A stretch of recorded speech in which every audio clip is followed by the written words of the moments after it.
Allez, 6h48 sur Sud Radio, c'est bon à savoir. Ce matin, on va parler de la pomme de terre. La pomme de terre française, puisque la France est la première exportatrice de pommes de terre dans le monde, et ce depuis quelques années. Bonjour, Joanie Ducerguet.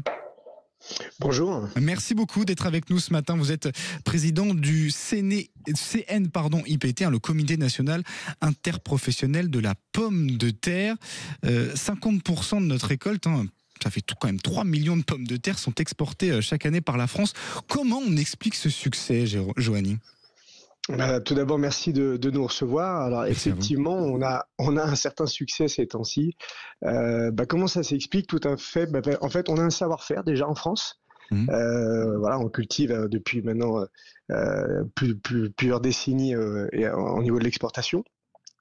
On a un savoir-faire, on a un climat, on a un terroir. Et puis on a aussi, on va dire, des aléas climatiques, certes qu'on subit. On va pas revenir dessus. Je pense que tout le monde le sait, mais peut-être que on souffre un petit peu moins que nos voisins européens parfois. Est-ce que vous êtes étonné tout de même de ce succès, Je le rappelle, là en France, on produit environ 6 millions de pommes de terre. La moitié est exportée, notamment en Belgique. 1,7 million de pommes de terre sont exportées chez nos voisins belges. Malgré ça, est-ce que vous êtes quand même étonné de ces chiffres qui sont quand même assez importants ? Écoutez, on ne s'interdit rien, comme on dit. Alors déjà, notre première priorité, elle est quand même de nourrir les Français.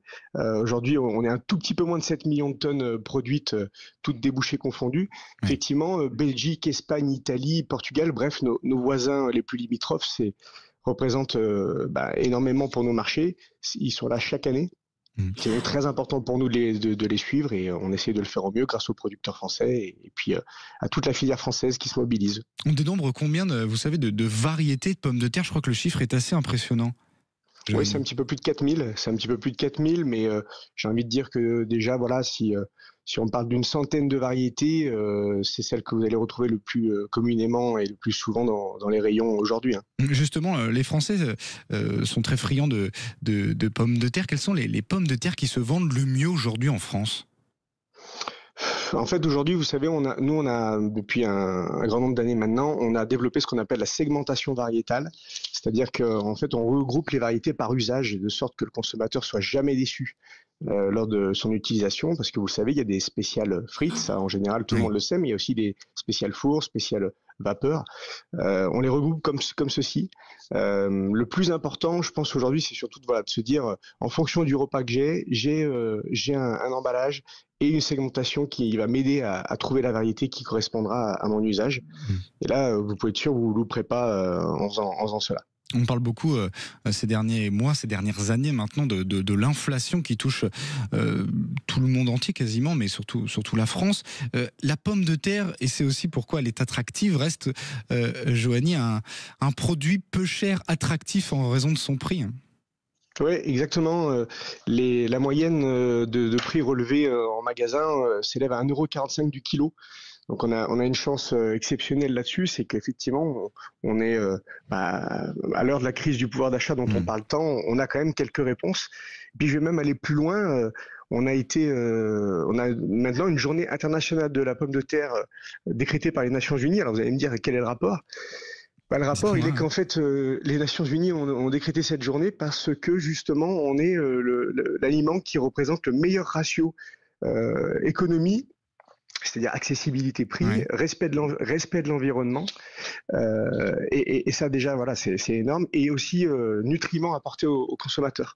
Et donc, du coup, effectivement, on en est très très fiers, parce que ça nous permet d'avoir quand même pas mal de réponses sur les préoccupations de la société d'aujourd'hui, quoi. Ouais, cette journée internationale qui est le 30 mai depuis l'an dernier. J'ai une question, Joanie, sur... Ok, on exporte énormément de pommes de terre, mais j'ai lu qu'on importait massivement des chips et des frites, évidemment faites avec des pommes de terre. Comment on explique ce contraste ? C'est étonnant. Alors, ça peut paraître étonnant. Alors historiquement, tout simplement parce que il y avait beaucoup de sociétés belges et hollandaises qui transformaient la pomme de terre en chips ou en frites.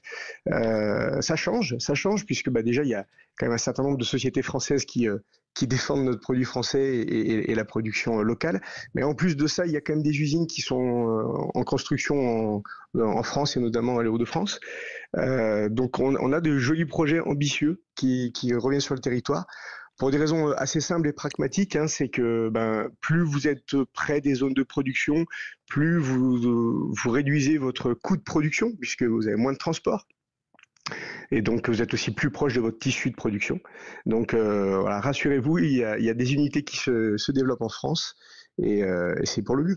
Et bien voilà, pour la France qui est donc Cocorico, le pays le plus exportateur de pommes de terre dans le monde. Hein, près de 7 millions de patates produites en France, la moitié qui se retrouve notamment, donc vous le disiez Joanie, en Belgique ou en Espagne. Merci infiniment. Je rappelle que vous êtes président du CNIPT, hein, le Comité national interprofessionnel de la pomme de terre.